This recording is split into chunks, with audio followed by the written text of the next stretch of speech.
제목이 선운동량과 충돌 이렇게 돼 있어요. 선운동량과 충돌. 그래서 지금까지 공부했던 내용들은 우리가 이제 보면 뉴턴의 제2법칙이 있었죠. 이 법칙 보이죠? 네, 이 법칙이 있었고, 그리고 역학적 에너지 보존, 뭐 아니면 에너지 보존, 그렇죠? 에너지 보존 이런 내용들을 공부해서 이걸 가지고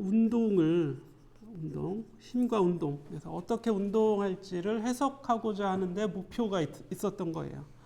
그 목표, 여기 이런 목표를 위해서 이런 물리학을 사용했던 거고, 목표는 계속 똑같아요. 물체가 어떻게 운동할까, 이게 우리가 해석하고자 하는 목표란 말이야. 이런 걸 쓰는데 한 가지 추가를 합니다. 이제 9장에서 나오는 내용은 운동량 보존이라고 하는 또 새로운 물리 이론을 써서 이 운동을 해석하는데 한번 사용해 보겠다. 여러 가지 방법이 막 적용이 되는 거죠. 물체가 어떻게 운동할까를 보려고 막 이 법칙 저 법칙 막 써보는 건데, 사실은 이 전체가 그냥 여기 뉴턴의 제2법칙 하나라고 해도 돼요. 뉴턴의 제2법칙 하나라고 할 수 있어요, 다. 그런데 이제 사용하는 환경이나 조건에 따라서 조금씩 다른 걸 쓰면 더 편하니까 그렇게 쓰는 거고,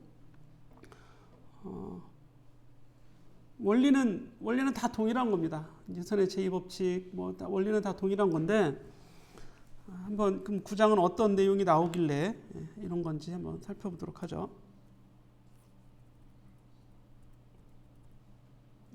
9장의 내용이 운동량, 선운동량이라고 하는 걸 이제 보게 되고, 그 다음에 분석 모형 이런 거 나오는데 다 예제예요, 예제. 내용은 물론 여기 이제 내용이 나옵니다. 그리고 충돌이 나오죠, 충돌이라는 이런 이벤트예요, 이벤트. 이런 일이 자연에서 일어나는데 충돌한 다음에 어떻게 운동할까? 이걸 보려고 하는 거예요. 충돌한 다음에 어떻게 운동할까? 결국 이제 운동은 어떻게 우리가 해석할 수 있는가? 이런 얘기입니다. 근데 이 장에서는 이제 운동량 보존이라고 해야 되는 내용을 가지고, 근데 제목에 그게 안 나와 있잖아, 운동량 보존이. 그래서 사실 이 제목이 잘못돼 있어요. 좋은 제목이 아니지. 제목만 보더라도 무슨 내용이 나오는지 알 수 있어야 되는데 그렇게 나와 있지 않다. 내용을 책을 봐야죠. 자꾸. 그래서 일단 9-1절, 9.1절에 가면 2절의 내용은 새로운 물리량을 이제 공부하겠다. 새로운 물리량이 이제 운동량이라고, 선운동량이라고 하는 내용이에요. 그래서 이거는 여기에 다 제시가 다 되어 있어요. 그래서 어디에 가냐면 여기도 아니고 다음 페이지 9.2번씩 가운데 있죠. 운동량, 선운동량이라고 하는 건 기호로는 P 벡터로 표현합니다. 벡터 P. 더 확대해도 되려나요? 네, 벡터 P. 그리고 그 내용을 보니까 질량 곱하기 속도예요. M 곱하기 V. 어떤 M이 어떤 V로 운동하고 있을 때, 우리 이미 계속 나왔던 내용이잖아요. 질량과 속도는 이제 모르는 게 아니란 말이에요. 두 개를 그냥 단순히 곱하기만 하면 이게 운동량입니다. 그러니까 이 운동량도 이제는 별게 아니죠. 그래서 벡터이기 때문에 X성분, Y성분, G성분이 다 이렇게 이제 분해를 할 수도 있다. 이 정도 보시면 되고, 여기 밑에 이제 단위가 나오죠, 단위. 질량 곱하기 속도. 따라서 킬로그램 미터 퍼 세크가 운동량의 SI 단위, 국제 단위가 되는 겁니다. 운동량은 영어로 모멘텀이라고 하죠. 모멘텀. 일상에서도 모멘텀이라는 말을 가끔 씁니다. 그렇죠? 어느 때 쓰는지는 여러분들이 한번 찾아보시고, 오늘은 최소한 강의를 짧게 할 거예요. 짧게 해도 금방 끝나진 않을 텐데, 짧게 하는 이유는 시작할 때 좀 시간을 많이 썼기 때문에, 그리고 너무 내가 말을 많이 하는 것 같아요, 강의하는 시간에. 그래서 여러분들 힘들 것 같아서 짧게 해서 중요한 것만 딱 전달하고 시간이 또 1시간 지나면 집중도가 막 떨어져서 공부도 잘 안 되는 것 같아요. 자, 그러면 나올 게, 그 다음에 뭐냐, 그 다음 페이지, 이 160페이지 가보면 9.3식이 있는데, 이 식이 나오는 과정은 여기, 제가 여기 별도로 설명하겠습니다. 본래는 F는 MA라고 하는 이 법칙 식이 있죠? F는 MA. 그리고 지금 하고 있는 이 P가 MV죠. MV. 오른쪽에 있는 식을 미분해 보세요. P를 MV인데 이 식을 시간에 대해서 미분하면 dP dt가 되겠죠? dP dt. 자, 미분하면 m 곱하기 dV dt. 두 물리량의 곱의 미분이에요. 그러면 v 곱하기 dm dt. 본래는 이제 이렇게 됩니다. 이렇게 되는데 dm dt가 0이라면 요 dm dt가 0이 된다면 이 말은 뭐예요? 질량이 변하지 않는다면 이런 뜻이죠. 질량이 변하지 않는다면. 그래서 이 벽에 고무공을 하나 내가 이렇게 던졌어요. 질량이 m인 공을 속도 v로 던졌으면 튕겨져 나오겠죠? 벽을 맞고 다시 튕겨져 나옵니다. 처음 속도를 v1이라고 하고 나중 속도를 v2라고 하자고요. 이제 이게 다 벡터입니다. 벡터. 교재에서는 이제 벡터 표시를 자꾸 생략하지만 벡터 표시 생략하더라도 벡터 표시가 되어 있다 이렇게 생각을 하는 겁니다. 자, 그럼 충돌하는 과정에서 운동량이 변하죠. 그죠? 가다 충돌하고 다시 튕겨져 나옵니다. 그때 힘도 작용하죠. 다 순간값이에요. 그죠? 다 순간값으로 표현하는 겁니다. 근데 질량은 안 변할 거 아니야? 일상적이라면 뭐 벽에 충돌했다고 해서 고무공의 질량이 반쪽이 나거나 이러진 않을 테니까 요 조건을 우리가 일상에서는 많이 적용할 수 있어요. 지금 이 조건에서는. 그러면 이 값이 얘가 그냥 가속도 A가 되겠죠? dV dt니까. 그죠? 이렇게 나오게 되는 겁니다. 그러면 이게 F라는 얘기죠. F는 MA니까. 그죠? 물론 이 F는 R자 힘이에요. R자 힘. F는 MA를 F는 dPdt로 쓸 수도 있다. 편리한 건 뭐냐면 M도 알아야 되고 A도 알아야 되는데 이건 그냥 P만 알면 되겠죠. 근데 P만 알면 안 되고 P의 변화율을 알아야 되는 거지. P를 미분한 거죠. 계속 전화 와서 P를 미분한 겁니다. 그렇죠?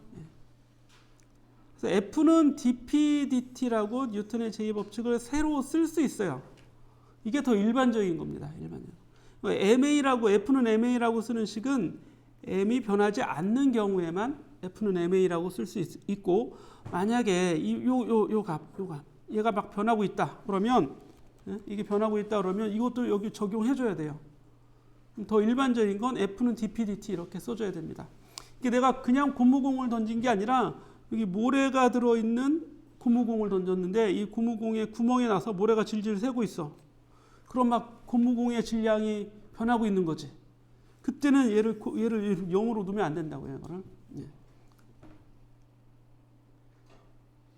자, 그래서 내용은 그냥 결과적인 내용은 별거 없이 이제 앞으로 뉴턴의 제2법칙을 쓸 때는 요 식을 쓰는 게 어떠냐 이런 얘기예요. 요 식을 F는 dP dt.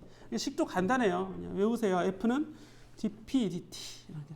즉 힘은 R자 힘은 뭐예요? 운동량의 변화율이다. 운동량의 변화율이 R자 힘과 같다라고 식을 다시 쓸 수도 있다. 이 식을 운동량으로 표현한 뉴턴의 제2법칙이라고 합니다. 자, 그리고 9.2절 분석 모형을 가는데 이거는 그림을 새로 그려도 되고 이미 앞에서도 그림이 아마 나와 있었을 거예요. 두 개의 물체 M1하고 M2가 서로 충돌하려고 해.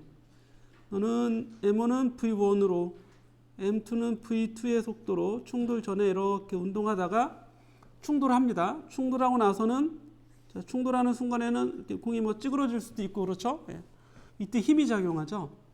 그렇죠? 충돌하는 순간에 접촉을 하기 때문에 힘이 작용하는데 그럼 1번 입자는 2번 입자로부터 힘을 받겠지. 이 힘을 F1이라고 하고 2번 입자가 받는 힘은 F2라고 하자고요. F2. 이 힘은 뉴턴의 제3법칙에 의하면 크기는 같고 방향이 반대이기 때문에 이 힘을 더하면 그냥 0이 나옵니다. 교재 다 앞에 어딘가 잘 설명이 돼 있는데 한 페이지에서 설명 끝내려고 그림을 다시 그린 거예요. 그런데 이 F는 이게 dP dt가 되겠죠? dP dt. 물론 순간값이죠. 작은 힘이 작용할 수도 있고 더 많이 찌그러지는 시간에 바뀌면 더 큰 힘이 작용할 수도 있습니다. 그리고 F2는 이 순간에 dP dt가 돼요. 즉 1번이라고 쓴 건 1번 입자에 대해서 쓰는 거고 2라고 쓰는 건 2번 입자에 대한 겁니다. 1번 입자의 뉴턴의 제2법칙, 2번 입자의 뉴턴의 제2법칙식을 운동량 P로 나타낸 이 법칙식이에요. 근데 둘을 더해서 0이 됐어요. 그러면 얘도 똑같이 여기다 식을 한번 써보면 dP1 dt 더하기 dP2 dt가 0인 거죠. 결국 운동량 두 개를 더한 거의 미분이에요. 이거는 그죠? 요 식이 그래서 요 식이 나오는 겁니다. 네. 운동량 두 입자의 운동량을 더한 그래서 이걸 전체 운동량이라고 해도 되겠죠? 지금 1번 입자, 2번 입자 두 개만 있는 경우를 우리는 한정적으로 얘기하고 있으니까. 그 얘기는 전체 운동량이 이 값이 변하지 않는다는 얘기입니다. 전체 운동량이 변하지 않는다. 그래서 전체 운동량은 일정해야 된다. 두 각각의 운동량은 변하죠. P1, P2는 변합니다. 그죠? 하지만 전체 변화량은 0이다. 전체 운동량의 변화량은 0이다. 그래서 여기 P 토탈 이렇게 쓰기도 하지만 이거를 뭐 대문자 P라고 쓰기도 해요. 대문자 P 이렇게 쓰기도 한다. 그런데 소문자 대문자 구별이 잘 안 가잖아. 우리가 손으로 쓰면. 그래서 시그마 P 이렇게 쓸 수도 있어요. 시그마 P. 자, 이거를 운동량 보존 법칙이라고 합니다. 이거를 운동량, 선운동량 보존 법칙. 여기 이해가 잘 안 되지는 않는데, 그렇죠? 잘 되는데 이걸 다시 보니까 뭐예요? 뉴턴의 제3법칙으로부터 나온 겁니다. 그렇죠? 3법칙. 그래서 9장은 결국 2법칙과 3법칙을 새롭게 표현하는 것뿐이다 이런 얘기예요. 운동량으로. 자, 그럼 두 물체가 충돌하는데 전과 후, 좌변에는 충돌 전, 우변에는 충돌 후 써놓고 충돌 전에 전체 운동량, 충돌 후의 전체 운동량은 당연히 같겠죠. 그죠? 이게 다예요. 이게 9장의 내용에 다 거의 대부분의 이 내용 여기서 그냥 다 해결이 됩니다. I라고 쓰면 전인 거고 F라고 첨자를 붙여놓으면 그냥 후라는 얘기예요. 이니셜, 파이널 이렇게 보면 되겠습니다. 이해 안 될 내용은 없을 것 같죠? 넘어갑니다. 그리고 다음 페이지에 가보면 벡터이기 때문에 또 X축, Y축 또 분해를 또 다 해서도 당연히 적용이 돼야 된다. 넘어가겠습니다. 예제 9.1에 가보면 활을 쏘는 사람이 있는데 처음에 정지하고 있었어요. 처음에 정지. 나중에는 어떻게 돼요? 여기는 사람하고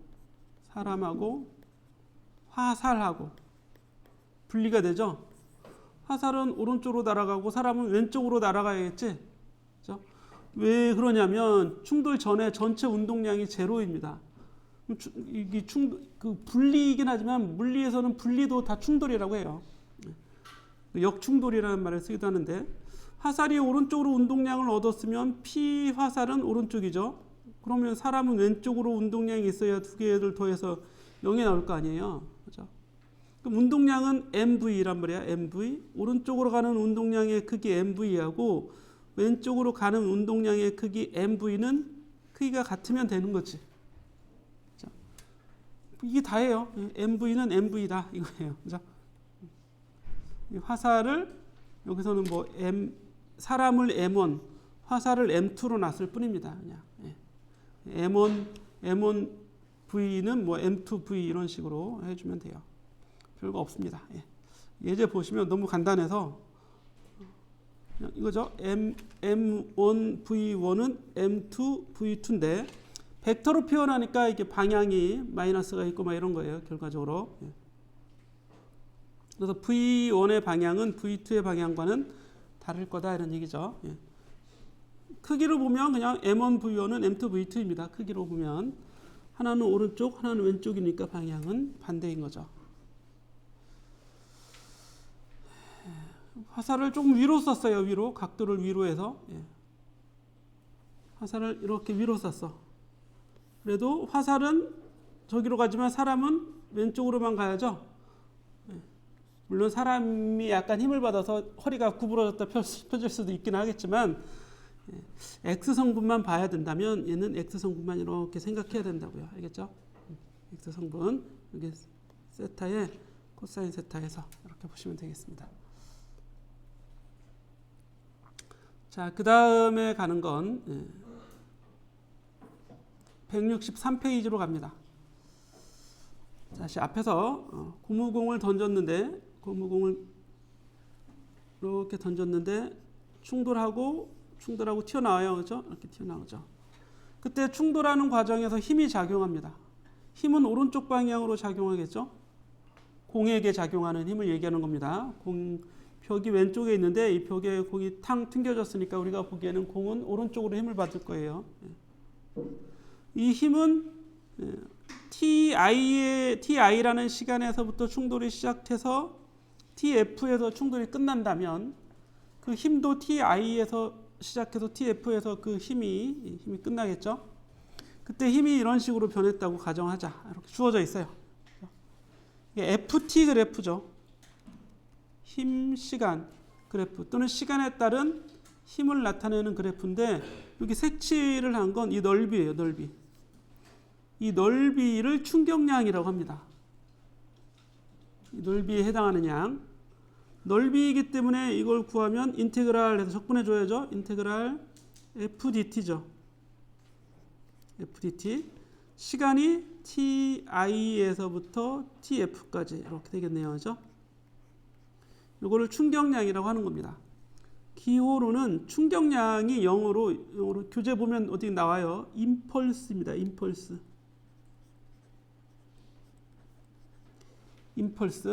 그래서 기호 I로 표시하고 벡터예요. 힘의 방향대로 벡터입니다. 충격량 벡터예요. 이 넓이죠. I 이렇게 되는 겁니다. 그림을 보고 머릿속에 딱 집어넣으면 돼요. 충돌할 때 힘이 작용하는데 시간 언제부터 언제까지 이 넓이 이걸 충격량이라고 합니다. 자, 시간을 똑같이 잡고 같은 넓이를 만들어내는 일정한 힘이라고 좀 모델을 심플하게 가져가면 일정한 힘이 작용하는 그 일정한 힘을 평균 충돌의 힘이라고 합니다. 평균 충돌 힘. 이 힘은 그냥 충돌 힘이에요. 충돌 힘. 아니면 충돌도 빼면 그냥 힘이죠. 이건 평균 힘 하면 되겠죠. 평균 힘. 그 평균 힘은 동일한 I를 갖게 하는 일정한 힘. 이렇게 써도 되겠네요. 그죠? 좌변에 있는 동일한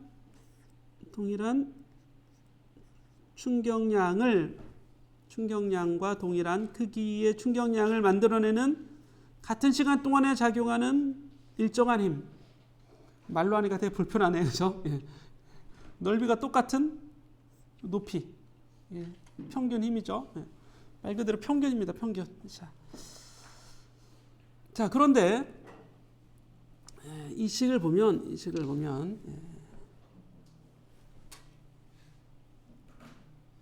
운동량이 충돌 전후 운동량이 있을 거 아니에요. PI라고 합시다. 처음 운동량, 충돌 전의 운동량이에요. 그리고 튕겨져 나오는 나중 운동량 PF. 이렇게.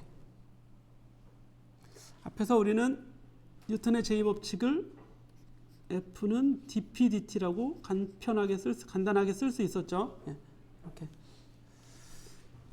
이거를 적분식으로 한번 표현해 보려고 하는 겁니다. 어떻게 하냐면 이제 양변에 dt를 곱하면 f dt는 dp가 되겠지.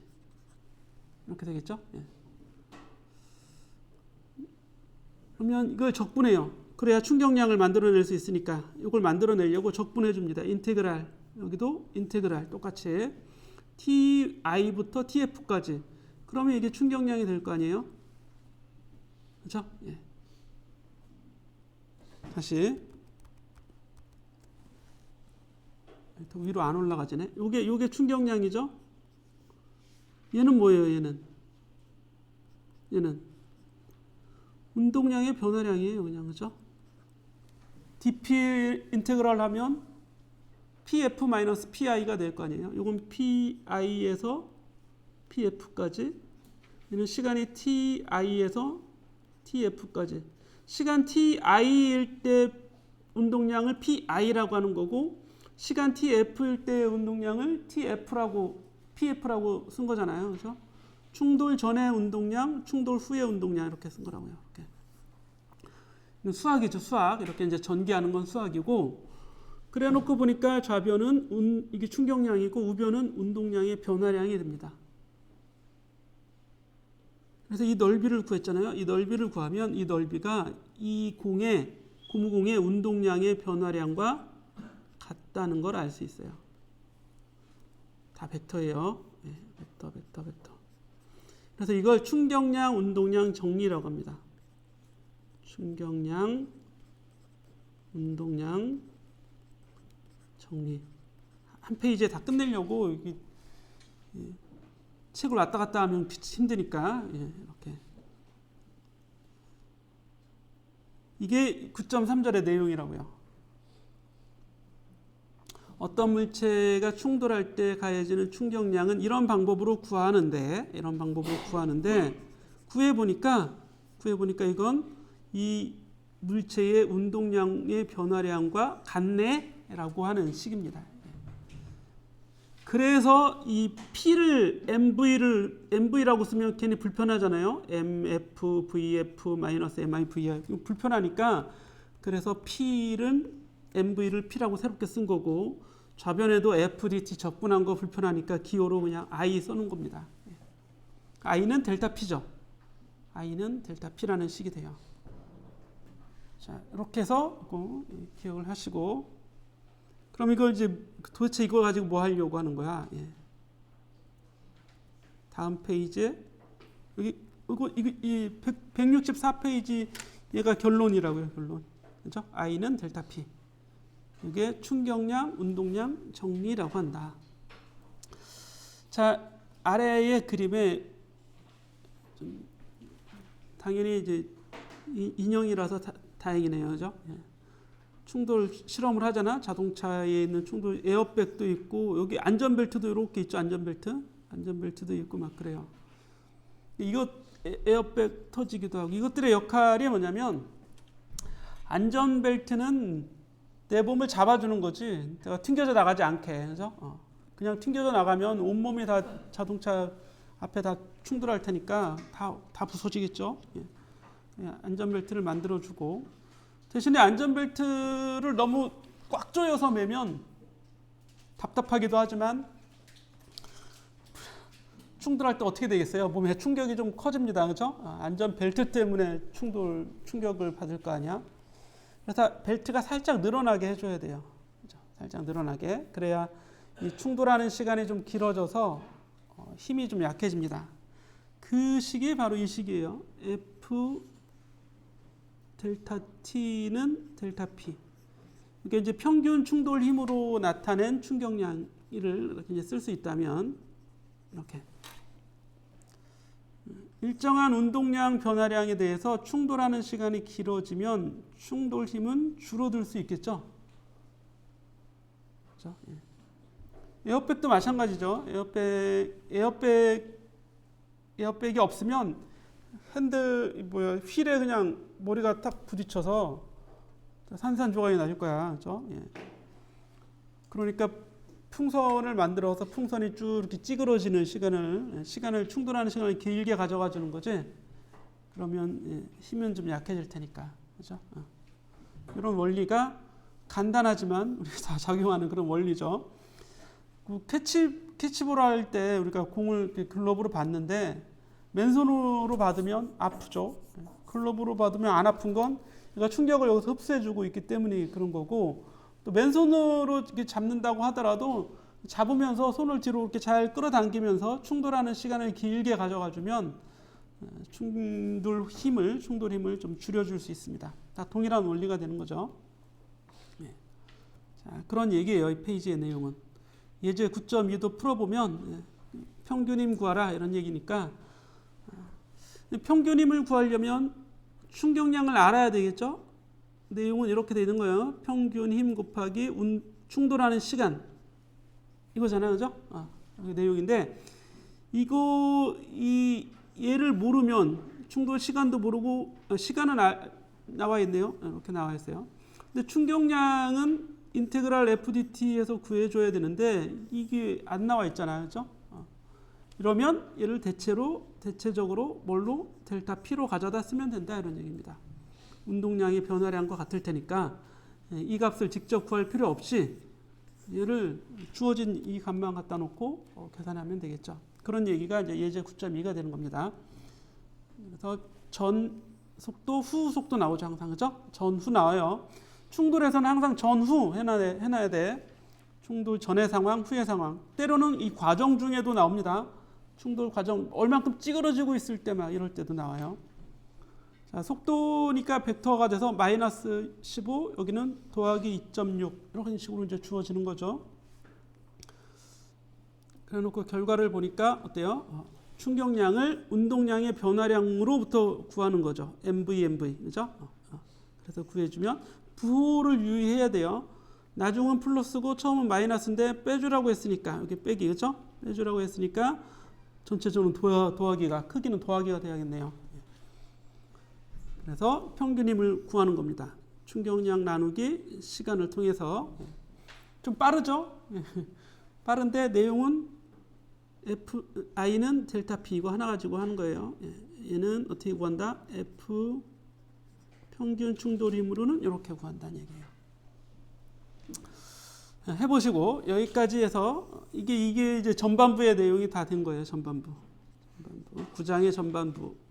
후반부는 이제 이 내용을 좀 다각도로 적용해 보는데, 다각도라고 해봐야 그냥 충돌, 계속 충돌 얘기를 또 하게 되는 겁니다. 충돌은 컬리전 이렇게 얘기하나요? 1차원 충돌, 정면 충돌 이런 얘기야. 정면 충돌. 그래서 X차원, 여기서만 하는 거죠. Y 성분이 없는 166페이지 가보면 아래 그림은 왜 그려놓은 거냐면, 우리가 보는 일반적인 물체들의 충돌은 실제 접촉을 하지만 입자들은 접촉할 수가 없죠. 입자라고 하는 건 접촉을 어떻게 한다고 하더라도 이게 완전히 이렇게 딱 붙어 있는 경우를 상상할 수가 없어요. 상상은 할 수 있지만 실제로 만들 수가 없어. 어떻게 딱 붙어 있지? 우리 원자 핵을 봐, 핵 속의 입자들은 마치 붙어 있는 것 같죠? 이렇게, 그죠? 핵 속의 입자들은 실제는 붙어 있지 않아요. 계속 충돌하고 있어요. 계속 가만히 있지 않고 계속 충돌하고 있는 겁니다. 그리고 이제 핵을 벗어나더라도 입자가 실제로 딱 붙어서 충돌하는 경우는 없어요. 여러분들 그 실험할 때 카트 2개 놓고 여기 자석 붙여놨잖아요. 자석, 그죠? 그래서 실제로 접촉이 되나요? 접촉은 안 되고 다시 멀어지죠, 그죠? 이게 입자들의 충돌은 그렇게 되어 있습니다. 자, 그런 그림일 뿐이에요. 탄성 충돌과 비탄성 충돌이라고 하는 이런 내용이 여기 나와 있습니다. 충돌을 이제 좀 분류를 해보는데, 탄성, 일레스틱 콜리전, 비탄성은 이넬레스틱 콜리전 이렇게 얘기하고, 탄성 충돌이라고 하는 건 운동 에너지, 여기 이렇게 안 나오나요? 당연히 우리가 고려하는 충돌은 운동량이 보존됩니다. 운동량 항상 보존되는 거예요. 그 중에서 탄성은 운동 에너지 K 운동 에너지도 보존이 됩니다. 그렇지 않으면 비탄성. 비보존. 이게 보존되고 보존 안 된다는 개념을 이제 물리적으로 이제 이해를 해야 되는데, 두 물체가 충돌할 때 서로 모양이 찌그러지면 이 충돌할 때 작용하는 힘에 의해서 일을 하게 되는 거지, 변이를 시키는 거니까. 찌그러졌다는 얘기는 물체를 옮겨놨다 이런 얘기예요. 배치를 옮겨놓은 거죠. 이 힘이 일을 하니까 에너지가 가지고 있던 운동 에너지가 다른 에너지로 바뀝니다. 그러면 비보존 되는 거죠. 전체 운동 에너지가 줄어들겠죠. 그런데 이 충돌하는 당시에는 찌그러졌지만 다시 펴지는 경우도 있을 수 있잖아요. 고무공 같이, 그렇죠? 다시 펴져요. 그러면 그 안에 찌그러들면서 포텐셜 에너지로 저장이 됐던 게 다시 운동 에너지로 다시 환원이 돼서 운동 에너지가 똑같이 원래대로 다시 돌아오면 그때는 탄성 충돌이라고 할 수 있어요. 실제 물체들의 충돌은 다 비탄성입니다. 에너지가 정확히 원래의 에너지로 다시 환원되지는 않습니다. 어느 정도는 물체들의 모양을 바꿔놨거나 아니면 그 안에 있는 분자들 에너지로 막 바뀌어 있을 거예요. 분자들의 운동 에너지로.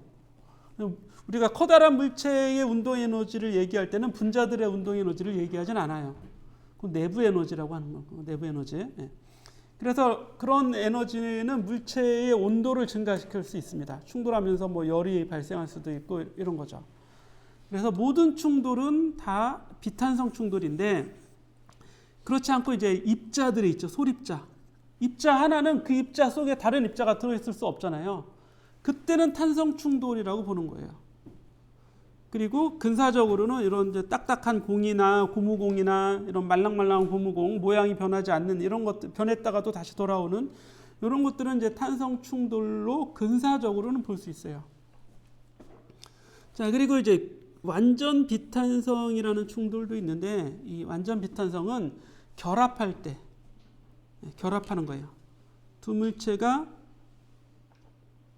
결합하는 충돌.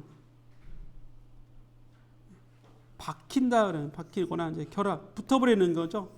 결합하는 충돌을 완전 비탄성 충돌이다. 이렇게. 교재에서는 이렇게 이제 이 충돌의 어떤 이름, 용어 정의를 해놓고 살펴보는 건 이제 완전 비탄성 충돌부터 살펴볼 겁니다. 이게 심플하니까, 그렇죠? 이렇게 167페이지 그림처럼 충돌 전에는 둘 따로따로 움직이다가 그냥 한 덩어리가 되는 거죠, 한 덩어리. 그러니까 간단하잖아, 하나가 됐으니까. 충돌, 여기서 이 과정에서 운동량 보존돼야 되죠. 여기 보면 충돌 전의 운동량, 충돌 후의 운동량 이런 뜻입니다. 충돌 전에는 둘이 따로따로 다 움직이고 있었으니까 1번 입자의 운동량, 2번 입자의 운동량이 있죠. 충돌 후에는 한 덩어리가 됐어요. 전체 질량 M 그리고 V가 있는 거죠. 물리 실험 했으면 그거 다 해봤겠죠, 그죠? 그래서 그냥 VF는 이 식에서 바로 구해지는 겁니다. 이걸 뭐 외우고 이런 식이 아니죠. 외우는 게 아니라 그때 주어지면 운동량 같겠네. 충돌 전이나 후나. 자, 이렇게. 이게 끝이고, 탄성 충돌, 비탄성 충돌은 그럼 왜 안 하느냐? 그냥 이렇게 쓰면 되는 거 아니야? 그죠? 이렇게 어떤 속도를 가질 테니까. 조건이 나오면 조건에 맞게끔 써주면 되는 거고, 탄성 충돌은 운동량이 보존되고 운동 에너지까지도 보존되는 식을 하나 더 써주면 되죠. 충돌 전에 1번 입자의 운동 에너지, 여기 2번 입자의 운동 에너지, 충돌 후에 1번 에너지, 2번 에너지 이렇게 써주면 되는 겁니다. 그래서 문제가 나오면 그냥 이렇게 써놓고 그대로 기술하면 되는데, 조금 쉽게 여기서는 이 17번식과 16번식 두 개의 식을 연립방정식을 풀어요. 풀어서 그 결과를 보면, 이 푸는 과정은 인수분해하고 막 이런 과정이야. 여기 양변에 1을 곱해. 그러면 2분의 1, 2분의 1, 2분의 1이 다 1로 바뀌겠죠? 그래 놓고 F식은, 아니 1번 입자에 대한 식은 좌변으로 보내줘요. 1번 입자에 대한 식은 좌변으로 보내고 2번 입자에 대한 식은 우변으로 이항합니다. 우변. 그래 놓고 인수분해해서 변변 나눠주면 결과가 이 식이 나와요. 20번씩. 이런 결과식이 나와요.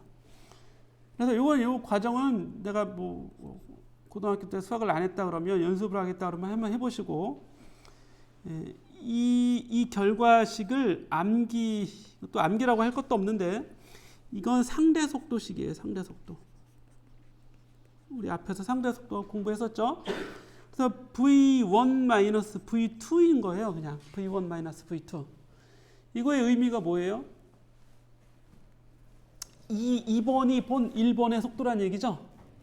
2번이 본 1번의 속도는 이런 얘기예요. 이거는 2번이 본 1번의 속도다. 이거 마이너스를 했어요? 그러면 1번이 본 2번의 속도란 얘기지. 반대로 썼으면 그죠? 충돌 전이죠. 좌변은 충돌 전에 2번이 본 1번의 두 입자의 상대 속도, 상대 속력입니다. 그죠? 크기로 보면 상대 속력은 충돌하려면 어떻게 돼야 돼요? 서로 가까워져야겠지? 서로 가까이 운동하다가 충돌하고 나면 서로 멀어질 거 아니에요.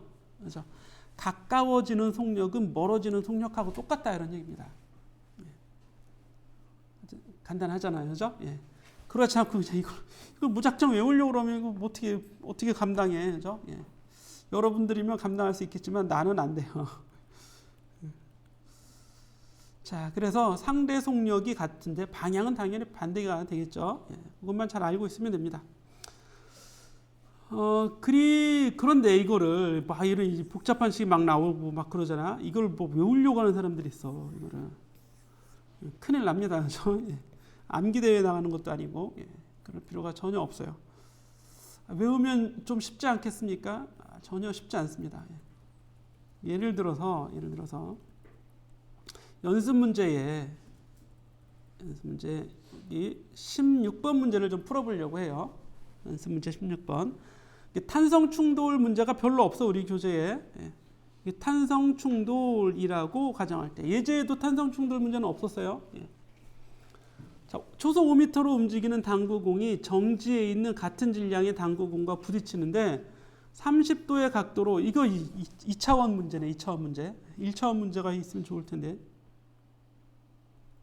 1차원 문제는 아예 없죠.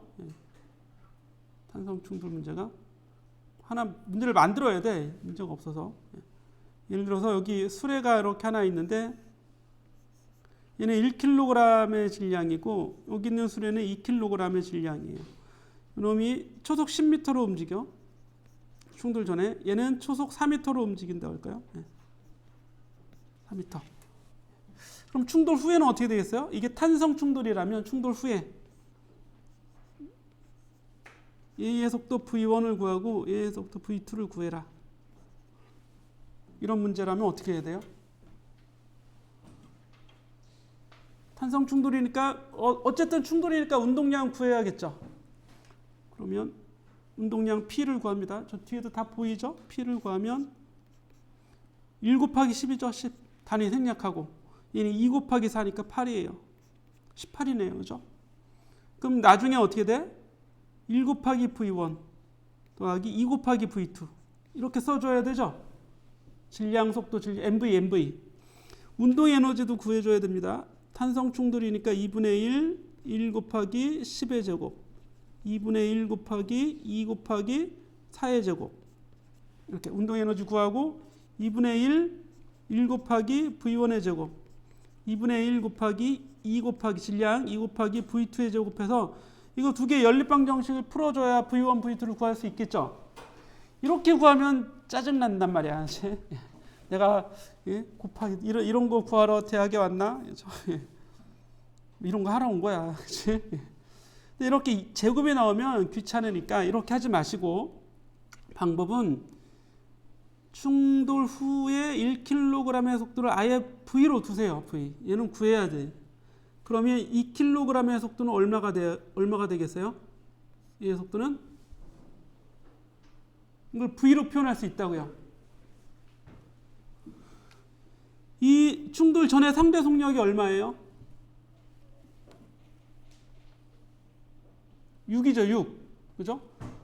내가 4로 가고 있는데 뒤에 놈이 10으로 따라오면 내가 보기에 4로 따라오는 거, 6으로 따라오는 것처럼 보일 거 아니야. 초속 6m로. 그죠? 그럼 충돌 후에는 어떻게 돼야 된다고? 그 속력으로 멀어져야 되는 겁니다. 그럼 얘가 V로 가면 얘는 V 그냥 자동방으로 V 더하기 6이 되겠지. 그치? 예, 이렇게 되는 거야. 그러면 운동량 계산만 해보면 되죠. 질량 속도 곱하면 V, 질량 속도 곱하면 2V 더하기 12. 그래서 전체 운동량은 3V 더하기 12가 돼야 되는데 전체 운동량은 변하지 말아야 된다니까요. 18. 그러니까 이건 6이 돼야 돼서 2가 되면 되겠죠. 2. 얘의 속도는 2예요. 2. 그럼 요 놈의 속도는 그냥 8이죠. 그렇죠? 이렇게 해서 구해주면 된다고. 훨씬 쉽죠? 이걸 할 필요가 없어요. 왜냐하면 이거 연립한 결과가 이 상대 속도 결과가 되기 때문에. 그럼 완전 비탄성 충돌이라면 어떻게 돼요? 두 개가 결합해서 한 덩어리가 됐겠죠. 3. 그죠? 그러면 3, 6, 18인 거죠. 3, 6. 나중 속도는 6이 되는 거지. 그럼 그냥 비탄성은 그럼 문제 나오겠지. 얘가 얼마가 됐다고? 5가 됐다고 할까? 5. 초속 5m가 됐어. 그럼 얘는 얼마가 돼야 돼? 5 더하기 13이 되도록 해주면 되는 거지. 5 더하기 13이 되도록. 별거 없습니다. 자, 이게 다예요. 이게. 이 장의 내용이 그냥 이런 내용, 충돌에서 나오는 건 이런 내용 하는 건데 이걸 어렵다고 하면 안 되겠죠. 예. 내용은 쉬운 거지. 풀려고 하다가 뭐 실수도 하고 할 수는 있겠지만 이게 다고 그 다음 내용은 좀 시간이 이제 됐으니까 예. 그 다음 뭐가 또 나오나요? 예. 자동차 충돌 사고 이거 예제 보고 보십시다. 이 문제는 비탄성 문제, 완전 비탄성이에요. 엉겨붙으 그랬으니까 결합했다 이런 얘기입니다. 뭐, 그림도 없어. 너무 간단한 거지 그냥. 그죠? 신호등 앞에 정지해 있던 1800kg의 대형차를 여기 정지하고 있었어요. 속도 0이죠. 질량은 1800. 900kg의 자동차가 달려와서 초속 20m로 20으로 나중에 어떻게 돼? 이게 이게 충돌 전, 후 이렇게 써놓으면 된다고. 후 엉겨 붙었으니까 전체 질량은 이거 이렇게 하면 돼. 얘는 m이죠. 얘는 질량이 2m이죠. 그럼 전체 3m 되겠죠. 뭐 이런 식으로 해도 되고 아니면 900, 1800, 2000, 2700 이렇게 그냥 다 하면 되겠네요. 자, 운동량 얘만 움직이고 있었으니까 이 한 놈의 운동량 92, 18000. 전체는 요거 곱하기 얼마 속도하면 18000 나오도록 해주면 되겠지. 문제라고 하기에도 좀 그래요. 근데 이 예제 9.4는 시험에 잘 나와요. 예제 9.4는 이 문제는 시험에 잘 나오는데 이 문제는 시험에 잘 나오는 이유가 이 문제 하나 풀면 두 가지 내용이 들어있어서 여기 충돌하죠. 얘하고 충돌하는 거지. M1하고 M2랑 충돌하는데 충돌 직전의 속도, 직후의 속도. 이거는 운동량 보존으로 구하는 겁니다. 운동량 보존. 그죠? 충돌은 무조건 운동량 보존. 그래서 두 개를 곱하면 MV죠? 결합이 되니까 여기 M1이 들어와야죠. M1 더하기 M2 결합돼서 요 V랑 곱해주면 이게 나중 MV가 되는 겁니다. 이렇게 같아지는 거예요. 그림으로 표현하니까 좀 이상한데. 근데 MV는 나중 MV. 같아지는 게 되도록 하면 둘 중에 V 알면 나중 V를 구하든가 나중 V를 알면 처음 V를 구하든가 할 수 있어요. 근데 총알의 속도는 너무 빠르니까 우리가 눈으로 봐서 알 수가 없죠. 얘를 구하려고 하는 거야. 얘가 얼마냐. 그런데 충돌 직후에도 얘 눈으로 뭐 본다고 나중 속도를 구할 수 있어요? 걸어가는 놈의 속도도 우리 잘 모르는데, 그렇지? 그래서 여기서부터는 얘가 이런 속도로 왔을 거라고 생각을 하고 이 운동 에너지가 높이 올라가서 포텐셜 에너지로 바뀌는 역학적 에너지 보존 법칙을 여기서 적용하게 되는 겁니다. 그러면 앞에 있는 8장 문제가 되는 거잖아요. 7장, 8장, 그죠? 예. 그래서 2분의 1 M 전체 M VB의 제곱 충돌 직후의 운동 에너지죠.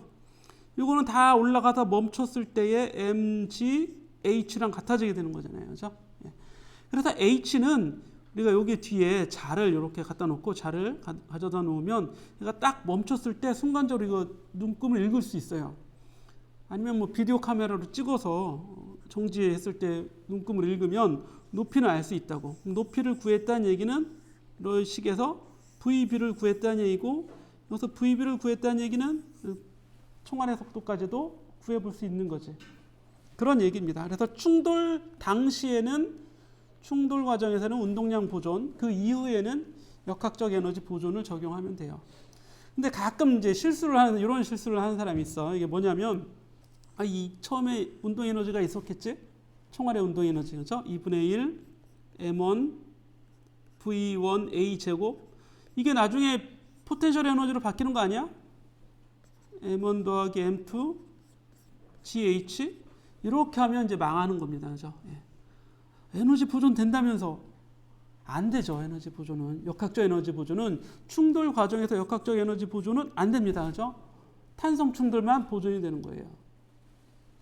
그죠? 예. 그래서 이렇게 쓰면 안 되고 단계를 2단계 거쳐야 되죠. 예. 그래서 이 에너지는 충돌하고 나면 에너지가 급격히 줄어듭니다. 뭐 100분의 1 정도로 막 줄어들고 50분의 1 정도로 줄어들어요. 이 운동 에너지가 되지 않는다. 예. 줄어든다. 운동량이 보존되는 거다. 이렇게 해보시고, 그래서 이렇게 이제 이 식까지 딱 구해낼 수 있어야 돼요. 또 과정을 보면 이게 나중 전체 MV는 처음 MV 이렇게 되는 거야. 그죠? 이렇게. 그리고 그 다음 식은 운동 에너지는 2분의 1 M, 이게 뭐야 이게? 그렇죠. 2분의 1 전체 MV 제곱은 MGH 이렇게 되는 거죠. 그래서 여기서 VB는 루트 EJH죠. VB가. MM은 다 똑같은 거니까 루트 EJH가 되고, 요 루트 EJH를 여기에만 딱 넣어주면 되는 거지. 그럼 V1A를 구할 수 있어요. 뭐 그렇게 복잡한 식도 아니에요. 예. 이렇게 해서 여기 루트 EJH 들어와 있잖아요. 이제. 예. 이렇게 구해주시면 되고, 좀 쉬었다가 우리 2차원 충돌로 가보겠습니다. 여기까지. 네, 이번에는 이제 2차원 충돌인데, 2차원이라고 하더라도 내용은 사실 앞에서 다 체크를 했던 내용이에요. 그래서 이제 대개는 이제 2차원 X 성분, Y 성분 이렇게 나오겠죠. X, Y 성분. 그래서 X 성분의 운동량 그대로 보존돼야 되고, Y 성분의 운동량 그대로 보존되도록 식을 2개 쓰면 되는 겁니다. 분해해서, 성분 분해해서 2개로 써주면 된다.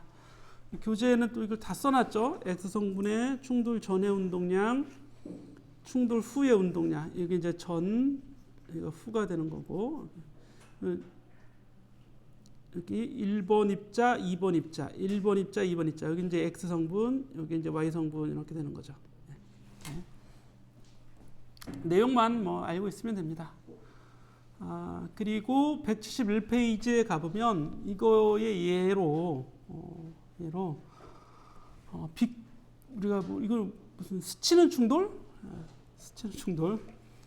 M1이 이렇게 다가와서 여기서 충돌하는 당시에 이런 모양이겠죠? M1이 여기 있던 게 이렇게 와서 이렇게 이제 충돌할 텐데, 그러면 얘는 이쪽으로, M2는 이쪽 방향으로 가게 될 거예요. 이게 이제 전이고 이게 후예요. 후. 전후 이렇게 그려놓은 겁니다. 그러면 이 M1이 운동하는 이 방향을 아예 X 성분으로 잡고, 여기를 이제 X 성분 이렇게 잡은 거죠. 그러면 나중 속도가 X 성분, Y 성분 다 있겠죠. 여기 X 성분, 여기 Y 성분, 여기 X 성분, 여기 Y 성분인데, 한 놈은 위로 갔으니까 플러스가 되는 거고, 하나는 Y 성분이 아래로 오게 되면 이제 마이너스가 되는 거예요. 그래야지만 처음에 운동량이, Y 성분의 운동량은 제로였었죠. PY는 제로잖아요. 그렇죠? 그럼 나중에도 제로가 돼야 되면 위쪽으로 향하는 운동량과 아래쪽으로 향하는 운동량의 크기는 같아야 됩니다. P1Y와 P2Y의 크기는 같아야 되는 걸 알 수 있어요. 당연히 그런 걸 겁니다. 식을 또 만들었죠. 교재에 보시면 X 성분의 운동량은 1번 입자가 가지고 있는 이게 그대로 X 성분의 운동량이 되는 거고, Y성분의 운동량은 0이죠. 아예. 그죠? 예. 그렇게 좌표축을 설정을 했으니까 1번 입자, 2번 입자, 1번 입자, 2번 입자가 되는데 여기서는 벡터가 아니에요. 이거는 이제 벡터가 아닙니다. 여기서 이 V1, V2 이때는 여기는 운동량이니까 여기는 벡터예요. 이렇게 벡터고 이걸 오른쪽으로 오면 이제 벡터가 아니에요. 알겠죠? 크기입니다. 1번 입자의 운동량의 크기, 2번 입자의 운동량의 크기가 같아야 된다 이런 얘기예요. 이거 벡터로 보면 안 되죠, 그죠? 부호가 아예 같아 버리니까 각을 마이너스로 볼 수는 없고 이렇게 크기를 바로 해석한 겁니다. 여기 왼쪽은 벡터고 오른쪽은 크기를 바로 쓴 거예요. 그래서 좀 헷갈릴 수도 있지만 너무 그렇게 어려운 내용은 아닐 테니까 이걸 플러스로 만약에 써놨다 그러면 그때는 얘를 벡터로 봤을 때예요. 벡터로.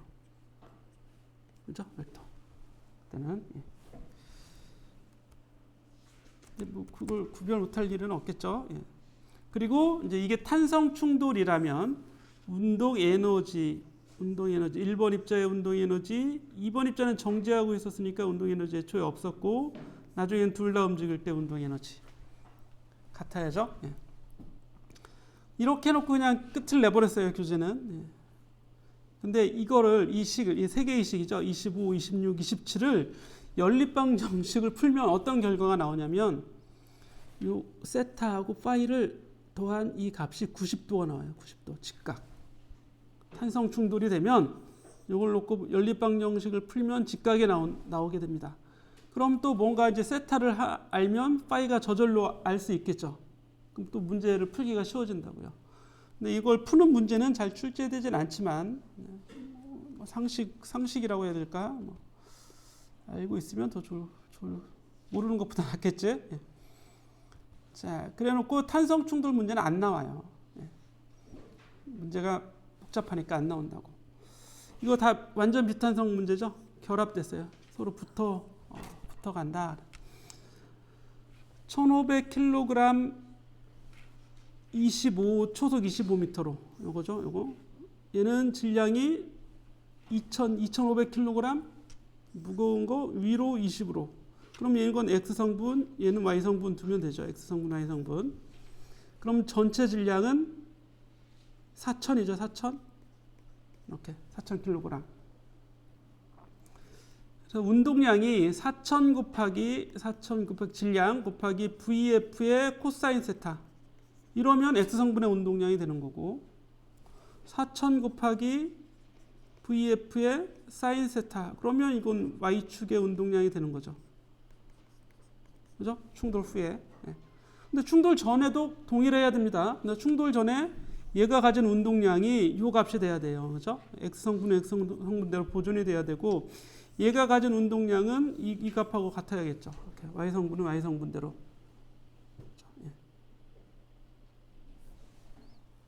그래서 VF도 구할 수 있고 각도도 구할 수 있어요. 변변 나눠주면 되거든요. 이렇게. 좌변분의 좌변은 우변분의 우변 될 거 아니에요. 그죠? 4000 VF 약분돼서 코사인분의 사인이 되니까 탄젠트 세타만 남습니다. 탄젠트 세타는 PX분의 PY잖아요. PX분의 PY M1V1분의 M2V2예요. 그냥 그죠? 요거 V2라고 하고 질량 M2라고 하고 요거 M1이라고 하고 질량 속도 V1이라고 하면 요게 PX, 요게 PY니까 그죠? 그래서 처음 값 가지고 방향을 결정하고 방향을 결정한 다음에 다시 여기 집어넣어서 VF를 또 구해주고 이런 방법으로 연립방 정식 푸는 겁니다. 교재에 잘 나와 있으니까 그대로 해보시면 되고 그 다음에 이제 내용이 갑자기 바뀌는 것 같아요. 갑자기 질량 중심 이렇게 나오는데 이것도 뭐 새로운 내용이 아니라 완전 비탄성 충돌을 생각하면 돼요. 완전 비탄성 충돌 어땠냐면 M1과 M2가 V1, M2는 V2로 가다가 충돌했어요. 그럼 나중에 결합을 한다고 그랬죠. M1, M2가 돼서 새로운 속도 V가 됐다고 합시다. 이게 완전 비탄성 충돌이잖아요. 그럼 운동량은 계속 변함이 없는 거죠. 운동량은 보존돼서 그 식을 다시 써놓은 거니까. 그러면 충돌 전에도 하나의 물체가 운동한다라고 해석할 수 있는 거지. 똑같은 운동량을 가지는 하나의 입자를 상정해 볼 수, 고려해 볼 수 있다고. 그때의 속도, 완전 비탄성 충돌 문제잖아요. 그렇죠? 입자는 두 개인데, 실제 입자는 두 개인데 한 놈이라고 생각했을 때의 속도. 그럼 V는 뭐가 되냐면 V는 이거지, 그렇죠? 예. 이해했죠? 예. 자, 이거를 양변을 한번 미분을 해보자는 얘기예요. 미분. 예, 시간으로 미분하면 때는 M1, V1을 미분하면, 속도를 미분하면 위치가 되죠. 위치. X1이 되겠죠. M2, X2가 되겠지. 질량 M1 더하기 M2, V를 미분한 X 이렇게 생각하자고요. X. 이거는 이제 위치가 계속 바뀌고 있잖아요. 속도는 안 바뀝니다. 그죠? 속도는 안 바뀌지만 위치는 계속 바뀌고 있는 거지. 매 순간순간. 예. 그때의 위치 관계입니다. 위치 관계. 이때 이 X를, 이때는 실제는 두 개의 물체가 위치해 있는 거지만 이런 관계를 만족하는 운동량 보존 법칙을 만족할 수 있는 한 개의 입자라고 생각했을 때의 위치, 이렇게 한번 말해보면 되지 않을까요? 그죠? 그 위치를 우리가 질량 중심이라고 하는 겁니다. M1, M2 분의 M1, X1 더하기 M2, X2 되겠죠? 실제는 두 개의 물체가 위치해서 움직이고 있지만 어떤 순간에 하나의 물체가 한 곳에 있다라고 봐도 되는 그 근거는 뭐예요? 운동량 보존 법칙이 적용되는 게 근거예요. 네. 그 위치, 그거를 질량 중심이라고 하게 되는 겁니다. 물론 여기서는 좌표로 나타내겠죠. 질량 중심의 좌표죠. 정확히는 질량 중심의 좌표. 질량 중심이 영어로 Center of Mass에서 CM으로 많이 표현합니다. CM. 그래서 이걸 XCM 이렇게 표현. 첨자로 XCM. 내용을 보니까 뭐예요? 전체 질량분의 각각의 mx를 더한 전체 mx죠. n분의 mx예요. n분의 mx. 그래 x가 나올 거 아니에요. 예. 이 식을 보면 뻔하죠. 그죠? 예. mx는 전체 mx 이렇게 쓰면 된다고요. 시작은 운동량 보존식에서 왔다. 예. 그래서 이 식이 이제 쭉 넘어가면 여러분 다음 페이지에 여기 나와 있는 거죠. 9.28식으로 질량 중심의 좌표는 전체 n분의 모든 mx, 그렇죠? 전체 n분의 모든 mx, mx의 합 이렇게 되는 겁니다. 입자가 여러 개면 계속 붙여나가면 되죠. n개라면 mn까지, xn까지 다 더해서 이걸 이제 식으로 표현하면 이런 식으로 나타낼 수 있다는데 두 입자가 가장 간단한 거고 예제는 3개 입자도 나와요. 다음 페이지에 가서 여기 예제 9.6을 보시면 세 입자면 3개 쓰면 되죠. X 성분도 있고 이게 2차원이라면 Y 성분의 좌표도 있겠죠. 이거는 좌표를 구하는 거예요. 좌표. 아시죠? 좌표. 좌표는 원점을 어디를 잡느냐에 따라서 좌표는 달라집니다. 좌표 값이니까. 그죠? 하지만 질량 중심의 위치가 바뀌는 건 아니죠. 요 세 입자로 이루어진 시스템의 질량 중심은 요 점이에요. 요 점. 이 점이 바뀌는 건 아니잖아요. 근데 원점이 바뀌면 이 점의 좌표는 바뀌겠죠. 당연히. 그렇죠? 원점이 어딘가에 따라서. 네, 그래서 9.6까지 간단하게 풀어볼 수 있어요. 예. 그래서 좌표를 우리가 이제 순서상으로 이렇게 단위 벡터를 가지고 0.75, 1.0 이런 식으로 표현할 수도 있는 겁니다. 자, 그리고 나머지는 뭐 별거 없어요. 여기 보시면 이거 어려워하지 마시고 이게 뭐냐면 이게 이제 입자가 한 개가 아니라 수많은 입자들로 이루어진 물체예요, 그죠? 이 물체의 질량 중심의 좌표는 어떻게 구할 거냐? 그건 적분해서 구해야겠죠. 각각의 입자가 한두 개가 아니라 무수히 많아요. 무수히 많으면 질량 중심의 좌표는 어떻게 되겠어요? 무수히 많은 전체 질량, 그죠? 어쨌든 전체 질량을 대문자 m으로 쓰고 모든 mx의 합이에요. 모든 mx의 합. 모든 합 그럼 이게 인테그랄이죠. 인테그랄 적분하는 거고 dm 미소 질량이 어디에 있어요? x에 있어요. 자, 미소 질량의 좌표 dmx, xdm이죠. xdm 이게 질량 중심 좌표예요. 예. 쓰면 되는 겁니다. y 좌표는 y로, z 좌표는 z로 다 써주면 되겠죠. 그러니까 x만 y로 바꾸고 z로 다 바꿔주면 되는 겁니다. 그렇게 하면 되겠고 무게 중심은 질량 중심하고 그냥 같다 이렇게 생각하시고 넘어가겠습니다. 예. 그래서 뭐 자주 나오는 그림 중에 왜 이런 이게 뭐야 이게 날리면 다시 돌아오는 거 부메랑 그죠? 부메랑이 영어를 뭐라고 그러나 하여튼 부메랑 이렇게 안 생겼나? 이렇게 생겼나? 이렇게 생겼나? 예. 어디 인디언들이 쓴다 그러죠, 그죠? 예. 그러니까 위치는 모든 점이 여러 개지만 얘를 날리면 막 회전할 거 아니에요, 그죠? 하지만 얘가 이렇게 쭉 날아갔다 이렇게 돌아오잖아. 모양은 다 이렇게 바뀔 텐데 그 바뀌지 않는 어느 한 점, 그죠? 이 부드러운 곡선을 따라가는 이 점이 바로 질량 중심이고 무게 중심이 되는 겁니다. 자, 예제 9.7은 이제 적분하는 거죠. 막대니까 막대 적분을 해서 구해 보는 건데 xcm은 전체 m분의 인테그랄 xdm 구해주면 되겠죠. mx예요, mx. 생각나지 않으면 거꾸로 그냥 mx 해주면 되는 거죠. 시그마 mx를 연속체니까 인테그랄 dmx로 쓴 겁니다. 그러면 미소 질량을 설정을 해줘야겠죠. DM을 설정해줘야 되는데 이건 지금 길이로 나타내는 거잖아요. 길이, 그죠? 막대니까 길이를 가지고 있는 물체예요. 그러면 이 DM이라고 하는 미소 질량은 미소 길이로 표현할 수 있어요.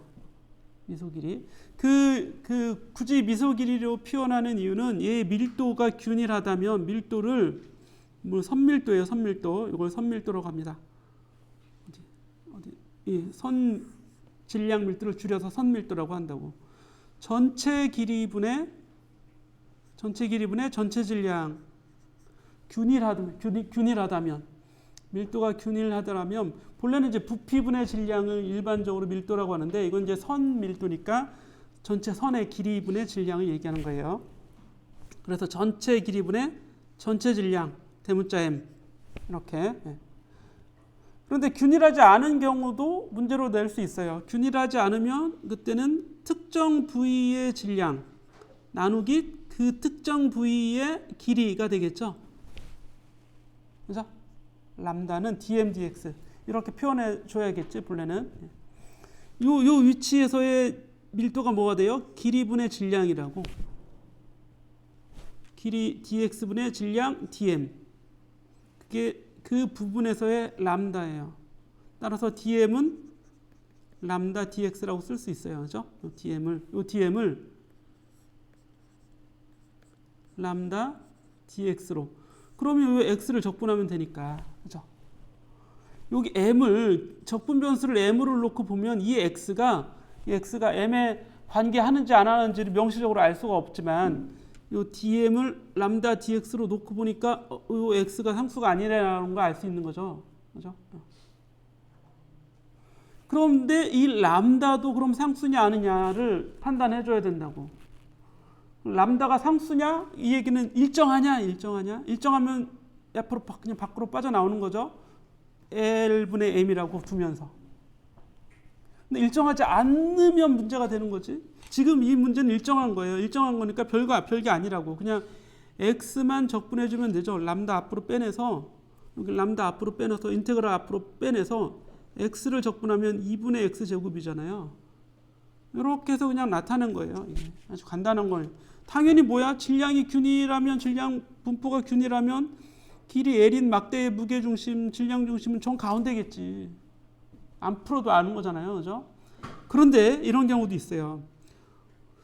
X에 비례하자면 밀도가 X에 비례해요.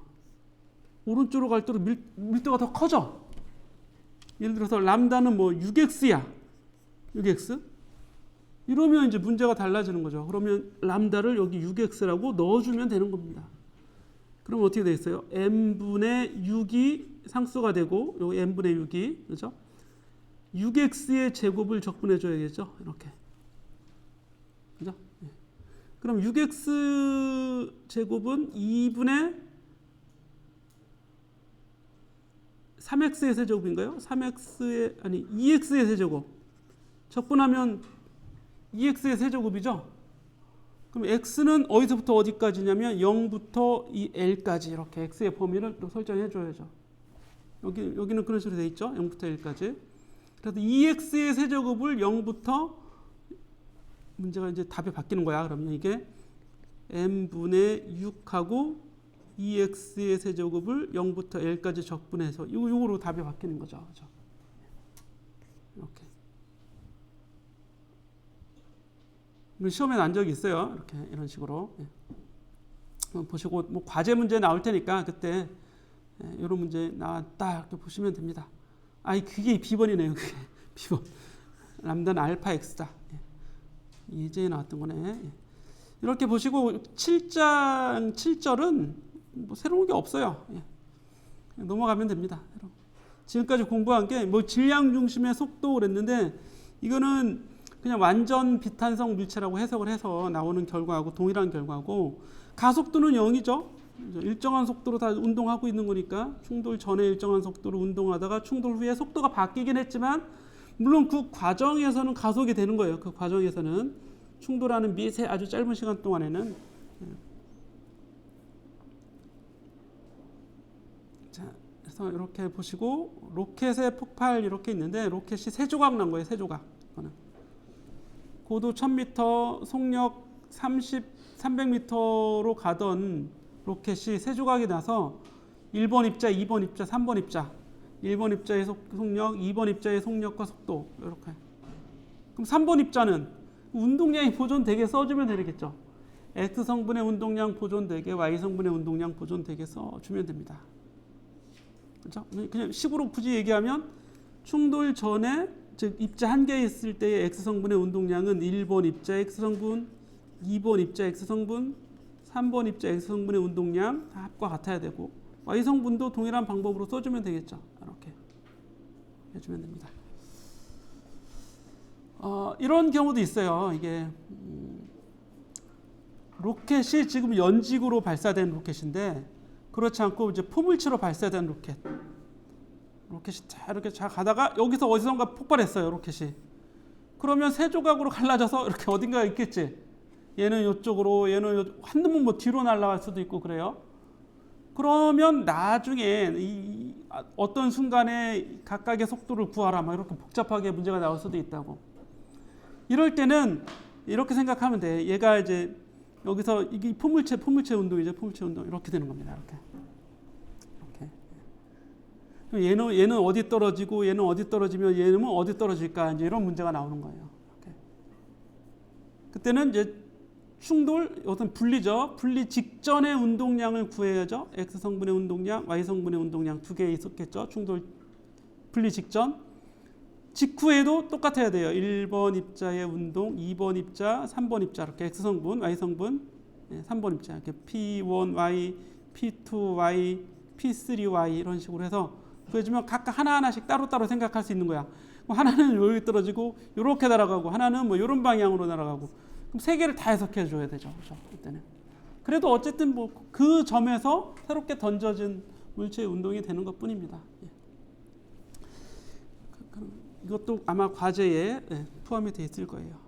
보시고 8절은 시험엔 출제하지 않습니다. 이렇게 보겠습니다.